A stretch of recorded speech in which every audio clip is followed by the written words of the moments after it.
Students, welcome back to my channel Bansal biology. आज का जो वीडियो है इसमें हम फ्लो साइटोमेट्री के बारे में पढ़ने वाले हैं। So let's get started with the lecture guys. अगर हम यहाँ पर किसी भी एक इंसान की बॉडी को देखें तो उस इंसान में बहुत सारे सेल्स प्रेजेंट होते हैं। व्हाट इफ मुझे उन सेल्स के बारे में और जानना है, मुझे ये जानना है कि उस सेल्स में ग्रैन्यूल्स प्रेजेंट है या नहीं प्रेजेंट है। जैसे आपको पता होगा हमारे बहुत सारे सेल्स में ग्रैन्यूल्स हैं। अगर हम ब्लड की बात करें तो ब्लड में इओसिनोफिल्स नाम के सेल्स रहते हैं, बेसोफिल्स नाम के सेल्स रहते हैं जिनके पास ग्रैन्यूल्स प्रेजेंट होते हैं। ऐसे ही बहुत सारे सेल्स होते हैं जिनके पास कोई ग्रैन्यूल नहीं होता है।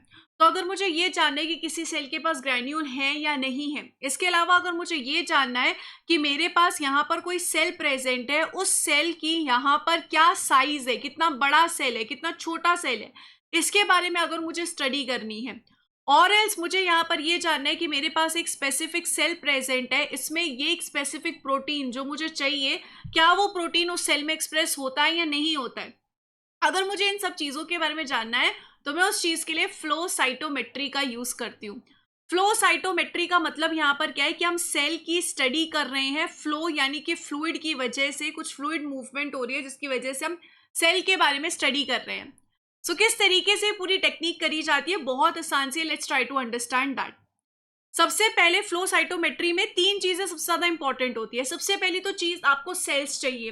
तो सबसे पहले अगर समझो हम ब्लड सेल्स को चेक कर रहे हैं तो आपको ब्लड सेल्स चाहिए होंगे। दूसरी चीज, आपको यहाँ पर लेजर लाइट चाहिए होगी जो यहाँ पर उन सेल्स पे फोकस हो सके। तीसरी चीज, आपको एक डिटेक्टर चाहिए होगा, क्योंकि जब आपने ये लाइट को फोकस किया है, लेजर बीम को फोकस किया है, उसके बाद जो भी लाइट निकलेगी उसको यहाँ पर डिटेक्टर डिटेक्ट करने के लिए होना चाहिए। तो you need a detector also. So इस तरीके से हमें यहाँ पर तीन चीजें चाहिए रहती है।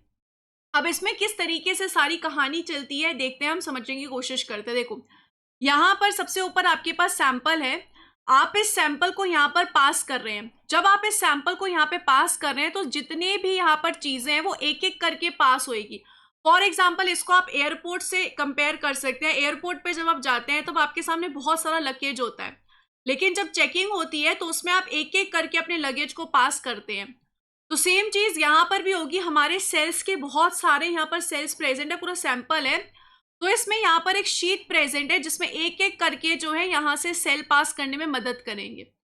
जब आपका यहाँ पर सेल, आपका जो लगेज होता है वो मशीन में होता है, तब वहां पर जो यूवी रेज वगैरह है वो उसमें जाती है या एक्स रेज उसमें जाती है, जिसकी वजह से यहाँ पर डिटेक्टर जो है वो डिटेक्ट करता है कि आपके लगेज में क्या प्रेजेंट है।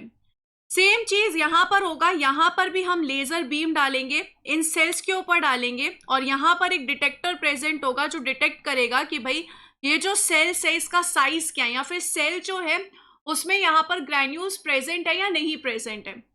So how exactly this thing will be done, let's try to understand. यहाँ पर जहां पर हम लेजर बीम पुट कर रहे हैं उस पॉइंट को इंटेरोगेशन पॉइंट कहते हैं।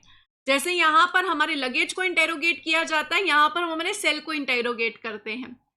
किस तरीके से किया जाता है, सबसे पहले मुझे यहाँ पर मेरा जितना भी सैंपल है उसमें एक एक सेल पास करवाना है। तो उसके लिए मैं यहाँ पर हाइड्रोडायनामिकली फोकस करती हूँ, जिसकी वजह से मेरा सिर्फ एक एक सेल ही एक बारी में जाए। जैसे कि आप यहाँ पर मेरे पीछे जो वीडियो है उसमें देख भी सकते हो कि यहाँ पर एक एक करके जो सेल्स होंगे वो पास होंगे। ऊपर से बहुत सारे सेल्स आ रहे हैं, लेकिन नीचे जब जा रहे हैं तो सिर्फ एक एक सेल ही पास हो रहा है। तो हमें यहाँ पर सबसे पहले क्या चीज करनी है कि सिर्फ एक एक सेल ही पास हो। तो उसके लिए हम यहाँ पर हाइड्रोडायनामिकली फ्लूइड को यूज करते हैं जो फोकस करेगा यहाँ पर सारे सेल्स को इस स्मॉल नोजल में, जिसके थ्रू सिर्फ एक सेल जो है वो पास होगा। अब यहाँ पर ये जो सेल है ये नीचे जा रहा है, इस सेल के ऊपर हम यहाँ पर लेजर बीम जो है वो पास करेंगे, लाइट सोर्स जो है पास करेंगे। अब इस सेल से जब लाइट पास होगी तो उसके बाद यहाँ पर दो डिटेक्टर्स प्रेजेंट होंगे जो उस लाइट को चेक करेंगे। दो टाइप के यहाँ पे डिटेक्टर्स होंगे जो इन स्कैटर्ड लाइट को फोकस में लाके स्कैटर्ड लाइट को चेक करेंगे। तो यहाँ पर वो कौन कौन से होंगे हम समझने की कोशिश करते हैं। सबसे पहला होता है एक फॉरवर्ड स्कैटर डिटेक्टर। वो यहाँ पर क्या करेगा, जिस तरह से, जिस सोर्स से आपने लाइट भेजी है वहां पे सेल प्रेजेंट है और उसके बिल्कुल सामने ये डिटेक्टर प्रेजेंट होता है डिटेक्ट करने के लिए कि यहाँ से आपकी कितनी लाइट जो है वो इस सेल के थ्रू यहाँ पर बिल्कुल सामने की तरफ आई है। तो यहाँ पर जो फॉरवर्ड स्कैटर है वो सेम डायरेक्शन में होगा। सेल के लेजर के बिल्कुल सेम डायरेक्शन में होगा और यहाँ पर जो लाइट आएगी वो उसे कैच करेगा, उसे वो चेक कर सकता है। तो वो यहाँ पर end up to about 20 degree offset from the direction, 20 degree offset तक की वो पहचान सकता है, या जो सामने से लाइट आ रही है उसे वो यहाँ पर पहचान सकता है। जैसे कि हम इस वीडियो में भी देख सकते हैं, यहाँ से आप देख सकते हो लाइट आ रही है, यहाँ पर आपका सेल है, इस सेल से जो लाइट पास हो रही है उसको यहाँ पर फॉरवर्ड स्कैटर जो है वो पहचान रहा है। सो ये सबसे पहला होता है। यहाँ पर ये जिस लाइट को पहचानता है उसके बेसिस पे ये बता सकता है कि सेल का साइज कितना है। आप यहाँ पर देख सकते हो यहाँ से जो लाइट जा रही है उसको वो पहचान रहा है, तो उसके बेसिस पे फॉरवर्ड स्कैटर आपको ये बता सकता है कि आपका जो सेल है उसका साइज कितना है, बड़ा सेल है छोटा सेल है, ये बता सकता है। दूसरी तरफ यहाँ पर साइड स्कैटर्ड होता है। साइड स्कैटर जो होता है वो रिफ्लेक्टेड लाइट को पहचानता है। अब यहाँ पर समझो ये सेल है, सेल्स के पास ग्रैन्यूल्स प्रेजेंट है। जब लाइट इन ग्रैन्यूल से टकराएगी तो डेफिनेटली सी बात है कि वो रिफ्लेक्ट होगी, तो उन रिफ्लेक्टेड लाइट को पहचानने का काम होता है साइड स्कैटर का। सो ये जो होता है इंसिडेंट लाइट जहां से आ रही है उसके बिल्कुल परपेंडिकुलर प्रेजेंट होता है, ताकि यहाँ पर जो लाइट आ रही है उन सब लाइट को पहचान सके। सो ये क्या बता सकता है कि किसी सेल में ग्रैन्यूल्स प्रेजेंट है या किसी सेल में ग्रैन्यूल्स प्रेजेंट नहीं है, ये इस चीज के बारे में बता सकता है। बिकॉज लाइट अगर यहाँ पर रिफ्लेक्ट हो रही है इसका मतलब है कि ऑब्वियस सी बात है ग्रैन्यूल्स प्रेजेंट होगी। जैसे कि हम इस वीडियो में देख सकते हैं, एक जो है सीधी जा रही है, एक जो है यहाँ पर इस डायरेक्शन में जा रही है, तो इसको पहचानने का काम किसका होता है, साइड स्कैटर का पहचानने का काम होता है। तो दो यहाँ पर डिटेक्टर प्रेजेंट होते हैं। हम यहाँ पर इस वीडियो में भी देख सकते हैं, आप यहाँ से देख सकते हो लाइट आ रही है, यहाँ पर जो लाइट गई है उसको पहचानेगा फॉरवर्ड, और यहाँ पर जो लाइट जा रही है उसको पहचानेगा साइड स्कैटर। तो इस तरीके से यहाँ पर ये दो चीजें होती हैं। आप यहाँ पर भी इसी चीज को देख सकते हो कि जो डिफ्रेक्टेड लाइट होगी उसे पहचानने का काम होगा फॉरवर्ड स्कैटर का, रिफ्लेक्टेड लाइट को जो है कौन पहचानेगा, साइड स्कैटर पहचानेंगे। ये दोनों ही डिटेक्टर हैं, बस ये दोनों अलग अलग चीजों को डिटेक्ट करते हैं। एक सेल साइज को डिटेक्ट करेगा और एक ये डिटेक्ट करेगा कि एक सेल के पास यहाँ पर ग्रैन्यूल्स प्रेजेंट है या नहीं है। तो ये जो होता है फ्लो साइटोमेट्री में किया जाता है। अब इस पे आप नेक्स्ट स्टेप पे चढ़ना चाहते हो। अब आपके पास यहाँ पर सेल्स प्रेजेंट है और आपको यहाँ पर ये जानना है कि ये जो डिफरेंट सेल्स प्रेजेंट है इनके पास जो प्रोटीन्स है वो प्रेजेंट है या नहीं। आपको समझो जानना है, एक किसी के पास ए प्रोटीन है क्या, किसी के पास बी प्रोटीन है क्या, किसी के पास सी प्रोटीन है क्या, आपको ये जानना है। अब तो इस कंडीशन में हम कैसे जान सकते हैं, हम यहाँ पे समझने की कोशिश करते हैं। जब हम यहाँ पर सैंपल प्रिपेयर करते हैं ना, तो हम इन सैंपल्स के साथ एंटीबॉडी पुट कर देते हैं। एंटीबॉडी किसके खिलाफ होती है, मैंने समझो यहाँ पर एंटीबॉडी 1, एंटीबॉडी 2 और एंटीबॉडी 3 बना दी। ये एंटीबॉडी 1 जो है वो प्रोटीन 1 के खिलाफ है, एंटीबॉडी 2 जो है वो प्रोटीन 2 के खिलाफ है, एंटीबॉडी 3 जो है वो प्रोटीन 3 के खिलाफ है। तो मैंने तीनों के खिलाफ एंटीबॉडीज जो है वो बना दी है। मैंने फर्स्ट एंटीबॉडी को रेड कलर के फ्लोरोसेंस मॉलिक्यूल से टैग कर दिया है, सेकेंड वाले को ग्रीन कलर से टैग कर दिया है और थर्ड वाले को पर्पल वाले से टैग कर दिया है। अब इन सभी एंटीबॉडीज को मैंने सैंपल में मिला दिया। अब जिस सेल के पास प्रोटीन 1 प्रेजेंट होगा उसके साथ आके एंटीबॉडी 1 बाइंड कर जाएगी, जिस सेल के पास प्रोटीन 2 होगा उसके साथ एंटीबॉडी 2 आके बाइंड हो जाएगी, और जिस सेल के पास प्रोटीन 3 होगा उसके पास एंटीबॉडी 3 आके बाइंड कर जाएगी। सेम जब ये सैंपल यहाँ पर लेजर बीम इस पे पड़ेगी और जब यहाँ पर लाइट पड़ेगी तो उस कंडीशन में यहाँ पर क्या होगा, उस कंडीशन में यहाँ पर लाइट जो है ये फ्लोरोसेंस मॉलिक्यूल है, तो ये यहाँ पर क्या कर सकते हैं, लाइट को एमिट कर सकते हैं। तो ये जितने भी फ्लोरोसेंस मॉलिक्यूल होंगे वो लेजर बीम की लाइट को एब्जॉर्ब करेंगे और उसके बाद लाइट को एमिट करेंगे। ये जो लाइट को एमिट करेंगे उसके लिए यहाँ पर मेरे पास स्पेसिफिक डिटेक्टर्स प्रेजेंट है जो इन फ्लोरोसेंस को डिटेक्ट करेगी।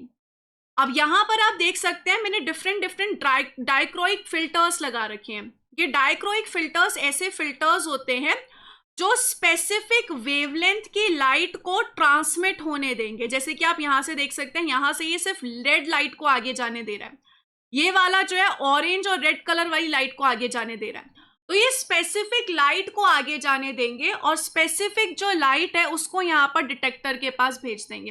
स्पेसिफिक वेवलेंथ की लाइट को डिटेक्टर के पास भेज देंगे। तो डायक्रोइक फिल्टर्स जो होते हैं उनका बेसिकली यहाँ पर काम होता है स्पेसिफिक वेवलेंथ की लाइट को आगे पास करना। तो यहाँ पर अगर हम समझने की कोशिश करें तो फ्लोरोसेंस मॉलिक्यूल्स बेसिकली क्या करते हैं, फ्लोरोसेंस मॉलिक्यूल्स का बेसिकली यहाँ पर काम होता है कि जब उनके ऊपर एक इंसिडेंट लाइट आ रही है उसको एब्जॉर्ब करें, फिर उसके बाद यहाँ पर जो लाइट है एमिट करें। जो ये लाइट एमिट करते हैं उसको हम डिटेक्ट करते हैं और उसके बेसिस पे हम बता पाएंगे कि अच्छा ये सेल जो है इसने ये लाइट एमिट की है तो उसके पास ये वाला प्रोटीन प्रेजेंट होगा। सो उसके बेसिस पे हम यहाँ पर ये भी डिटेक्ट कर सकते हैं कि जो सेल अभी पास हो रहा है उसके पास कौन सा यहाँ पर प्रोटीन प्रेजेंट है, ये चीज भी हम चेक कर सकते हैं। जैसे कि आप इस वीडियो में यहाँ पर देख सकते हैं कि इस वीडियो में हमने सबसे पहले क्या किया, एंटीबॉडी अटैच करा दी है। जो एंटीबॉडी है वो फ्लोरोसेंस मॉलिक्यूल से टैग है। उन्होंने जो है लाइट एमिट की जिसको डाइक्रोइक मिरर ने स्पेसिफिक लाइट को आगे जाने दिया, जिसको हमने यहाँ पर क्या कर लिया है, हमारे डिटेक्टर ने उसे डिटेक्ट कर लिया है। उसके बेसिस पे हमें पता चल जाएगा कि हाँ कौन सा यहाँ पर जो है प्रेजेंट है प्रोटीन इस स्पेसिफिक सेल के पास। तो इस तरीके से हम यहाँ पर ये चीज जो है चेक कर सकते हैं। आप यहाँ पर देख सकते हैं ग्रीन कलर आ रहा है, ब्लू कलर आ रहा है, रेड कलर आ रहा है, तो यानी कि इस सेल के पास हो सकता है कि ये तीनों ही प्रोटीन प्रेजेंट हो। जैसे कि आप यहाँ पर देख सकते हैं ये 1 बाय 1 सेल पास हो रहे हैं और 1 बाय 1 जो सेल्स हैं वो डिफरेंट डिफरेंट कलर की लाइट एमिट कर रहे हैं। तो इससे मुझे पता चल रहा है कि हाँ एक सेल के पास बहुत सारे प्रोटीन्स और अलग अलग प्रोटीन। आप देख सकते हो यहाँ पर डिफरेंट डिफरेंट जो है लाइट डाइक्रोइक मिरर से डिटेक्टर पे जा रही है, क्योंकि ये जो डाइक्रोइक मिरर है वो स्पेसिफिक लाइट को डिटेक्टर के पास भेज रहा है। You can see that very well. जैसे कि फर्स्ट सेल जब गया था तो उसने ब्लू, ग्रीन, येलो और रेड 4 यहाँ पर लाइट को पास किया था। तो मतलब ये 4 जो प्रोटीन्स है वो इस सेल के पास थे, जिसकी वजह से ये चारों के चारों फ्लोरोसेंस मॉलिक्यूल ने लाइट एमिट की और उस लाइट को डिटेक्टर ने पहचाना। तो इस तरीके से यहाँ पर जो है हम ये भी फाइंड आउट कर सकते हैं कि कोई स्पेसिफिक सेल जो है उसके पास यहाँ पर स्पेसिफिक प्रोटीन प्रेजेंट है या नहीं है, स्पेसिफिक प्रोटीन जो है किस किस सेल के पास प्रेजेंट है। तो इस तरीके से इन्हें यूज किया जाता है। यहाँ पर ये जो डाइक्रोइक फिल्टर होते हैं वो मिरर की तरह एक्ट करते हैं। एक एंगल पे हम उन्हें रखते हैं तो वो यहाँ पर ये देख सकते हैं कि कौन सी लाइट उन्हें स्पेसिफिक लाइट रिफ्लेक्ट करनी है, कौन सी स्पेसिफिक लाइट उन्हें पास करनी है, ये सब देख सकते हैं। और यहाँ पर फिर वो जो डिटेक्टर्स हैं वो डिटेक्ट कर लेते हैं कि अच्छा ठीक है ये सारी चीजें यहाँ पे मौजूद है। तो इस तरीके से यहाँ पर ये किया जाता है। अगर मैं आपको यहाँ पर बताऊं, अगर हम यहाँ पर एक ग्राफ देखें तो आप इस ग्राफ में देख भी सकते हैं जो यहाँ पर एक्स एक्सिस है और यहाँ पर ऊपर वाई एक्सिस है। तो एक्स एक्सिस और वाई एक्सिस पे क्या दिखाया जाता है, जो एक्स एक्सिस है उसमें यहाँ पर फॉरवर्ड के जो भी डिटेक्ट होते हैं, जो भी यहाँ पर फॉरवर्ड डिटेक्ट करता है वो एक्स एक्सिस पे शो किया जाता है, और जो साइड स्कैटर डिटेक्टर जो भी डिटेक्ट करता है वो वाई एक्सिस पे शो किया जाता है। अब एक्स एक्सिस पे ये क्या दिखाता है कि सेल का साइज कितना है। तो जितना ग्राफ इस तरफ बनेगा, राइट हैंड साइड बनेगा, उसका मतलब है कि उतना ही बड़ा साइज का सेल है, क्योंकि फॉरवर्ड स्कैटर आगे बढ़ता ही जा रहा है। ऐसे ही साइड स्कैटर में जितना ग्राफ ऊपर की तरफ आएगा उसका मतलब यहाँ पर क्या होगा कि वो सेल्स के पास उतने ही ज्यादा ग्रैन्यूल्स प्रेजेंट है। जैसे कि आप इस डायग्राम में देख सकते हैं, इस डायग्राम में यहाँ पर ऊपर की तरफ कौन है, ग्रैन्यूलोसाइट्स है, क्योंकि लिए उनके पास बहुत सारे ग्रैन्यूल्स थे इसलिए साइड स्कैटर में उनकी वैल्यू ज्यादा आ रही है। ऐसे ही एक्स एक्सिस पे अगर हम देखें तो मोनोसाइट्स जो है बाद में, लिम्फोसाइट्स पहले थे। तो मोनोसाइट्स का मतलब क्या है कि मोनोसाइट्स जो है लिम्फोसाइट्स से सेल में बड़े हैं। ऐसे ही अगर हम उनके ग्रैन्यूल्स की बात करें तो लिम्फोसाइट्स नीचे आ रहे हैं और मोनोसाइट्स ऊपर आ रहे हैं। तो इस तरीके से हम यहाँ पर कंपेयर कर सकते हैं कि यहाँ पर जो मोनोसाइट्स हैं वो लार्ज सेल्स हैं, इस तरीके से हम कर सकते हैं। बट नॉट सो ग्रैन्युलर, उतने ज्यादा ग्रैन्युलर नहीं है क्योंकि एक्स एक्सिस पे उनका जो ग्राफ है वो थोड़ा नीचे की तरफ आ रहा है। ऐसे ही अगर हम लिम्फोसाइट्स की बात करें, उनके पास लेस एफएस है यानी कि उनका साइज भी छोटा है, और वो लो एसएस है यानी कि वो नॉट ग्रैन्युलर सेल्स है, वो ग्रैन्युलर सेल्स भी नहीं है। तो इस तरीके से हम एक्स एक्सिस और वाई एक्सिस को चेक करके ये बता सकते हैं कि कौन सा सेल जो है ग्रैन्युलर है, कौन सा सेल ग्रैन्युलर नहीं है। आप यहाँ पर भी इसी तरीके से देख सकते हो। तो यहाँ पर आप बता सकते हो ये अलग अलग सेल्स हैं, जो ऊपर आएगा वो वाला सेल जो है वो ग्रैन्युलर होगा, नीचे जो आएगा वो ए ग्रैन्युलर होगा। इस तरीके से फ्लो साइटोमेट्री को यूज किया जाता है। अगर हम इनसे रिलेटेड CSI या नेट के कुछ प्रीवियस ईयर क्वेश्चंस को सॉल्व करके देख लें ताकि हमारे कॉन्सेप्ट्स और क्लियर हो जाएं, तो सबसे पहला क्वेश्चन यहाँ पर ये 2020 का है। आपको यहाँ पर ये ग्राफ क्वेश्चन दिया गया है। इससे पहले मैं आपको एक और चीज यहाँ पे बताना चाहूंगी। यहाँ पर जब हम फ्लोरोसेंस मॉलिक्यूल के बारे में देख रहे थे, तो यहाँ पर जितने भी फ्लोरोसेंस मॉलिक्यूल हैं वो एक स्पेसिफिक वेवलेंथ की लाइट को एब्जॉर्ब करते हैं। जैसे हमें पता है कि यहाँ पर विबग्योर विजिबल रेंज में आता है, तो 400 से लेकर 700 नैनोमीटर के आसपास का जो रेंज होता है वो हमारे को विजिबल होती है। तो अगर कोई भी मॉलिक्यूल 400 नैनोमीटर की लाइट को एब्जॉर्ब कर रहा है, तो इसका मतलब है कि वो हाई एनर्जी लाइट को एब्जॉर्ब कर रहा है, हाई एनर्जी वेवलेंथ को एब्जॉर्ब कर रहा है। क्योंकि लिए यहाँ पर जो वेवलेंथ है वो इनवर्सली प्रोपोर्शनल होती है एनर्जी के। जितनी ज्यादा वेवलेंथ होगी उतनी कम एनर्जी होगी, और जितनी कम वेवलेंथ होगी उतनी ज्यादा एनर्जी होगी। तो इसका मतलब है 400 नैनोमीटर जो वेवलेंथ है उस पे एनर्जी जो है वो यहाँ पर कैसे रहने वाली है, कम रहने वाली है। अब जब भी कोई मॉलिक्यूल एब्जॉर्ब करता है लाइट को, उसके बाद वो कुछ एनर्जी को लॉस करता है हीट के फॉर्म में, और फिर उसके बाद जो है वो यहाँ पर लाइट को रिलीज करता है। तो जब भी वो लाइट को रिलीज करेगा तो वो लेस एनर्जी की होगी। तो यहाँ पर जो लाइट रिलीज की जाएगी वो लेस एनर्जी की होगी, इसका मतलब मोर वेवलेंथ की होगी। जिस लाइट को एब्जॉर्ब किया जाता है उसी वेवलेंथ की लाइट को रिलीज नहीं किया जाता। जो लाइट रिलीज होती है वो लेस वेवलेंथ की होती है।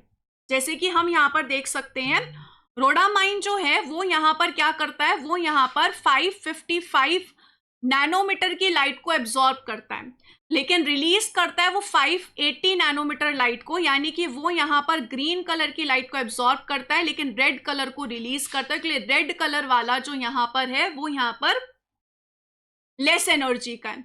ऐसे ही यहाँ पर ये जो है ये यहाँ पर ब्लू कलर की लाइट को एब्जॉर्ब करता है लेकिन रिलीज ग्रीन कलर की लाइट को करता है।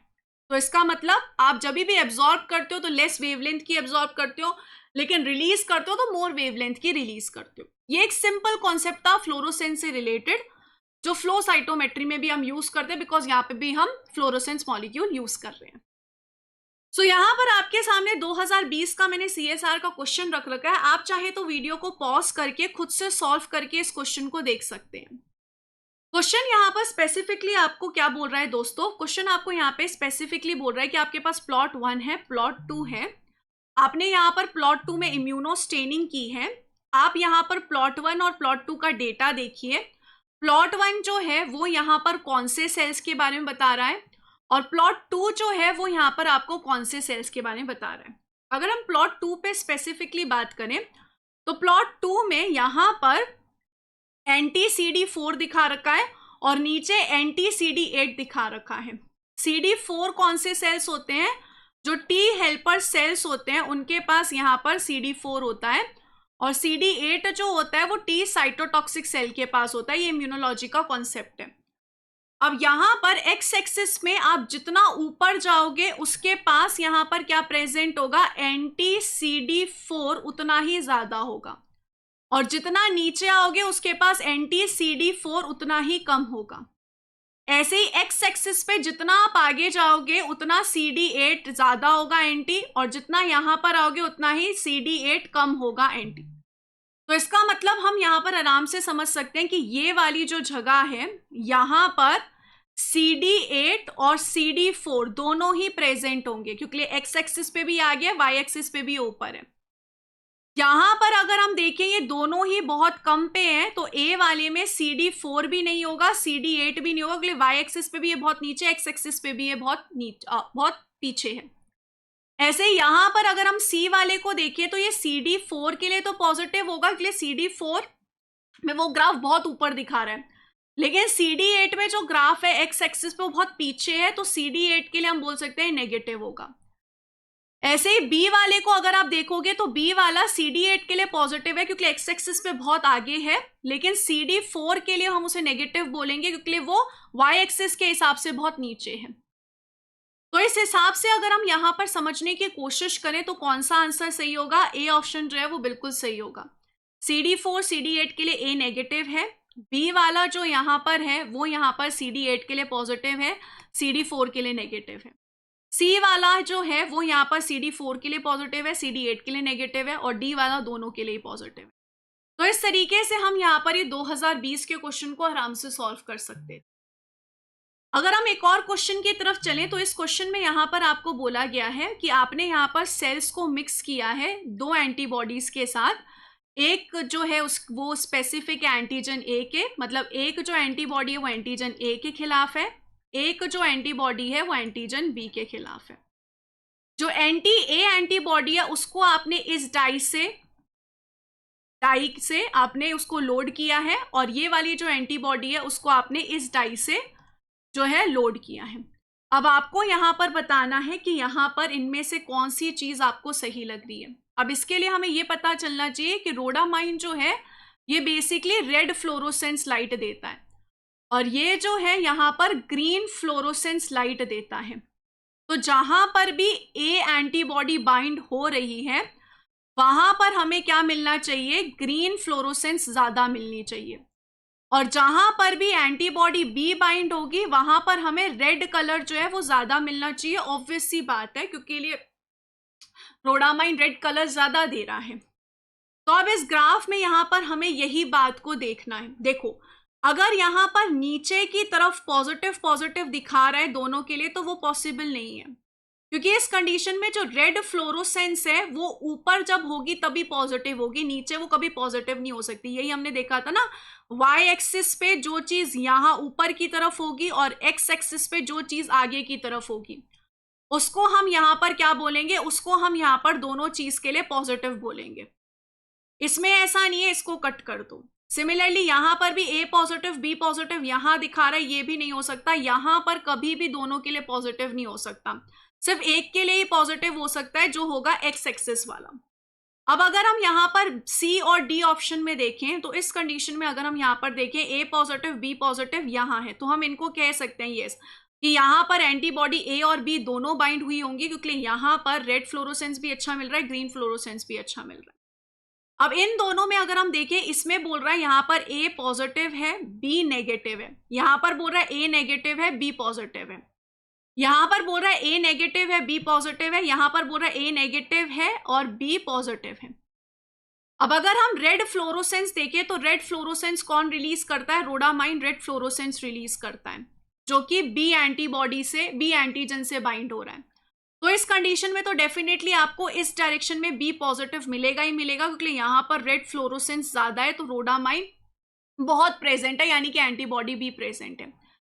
यहां पर आपको ए पॉजिटिव मिलना चाहिए था, क्योंकि यहां पर ये प्रेजेंट है जो कि ग्रीन कलर रिलीज करती है। यहां पर आपको ग्रीन कलर फ्लोरोसेंस बहुत मिल रहा है, यानी कि यहां पर ए एंटीजन प्रेजेंट थी, इसलिए ये डाई यहां पर बाइंड हो सकी और इसकी वजह से यहां पर ए पॉजिटिव एंटीजन प्रेजेंट है।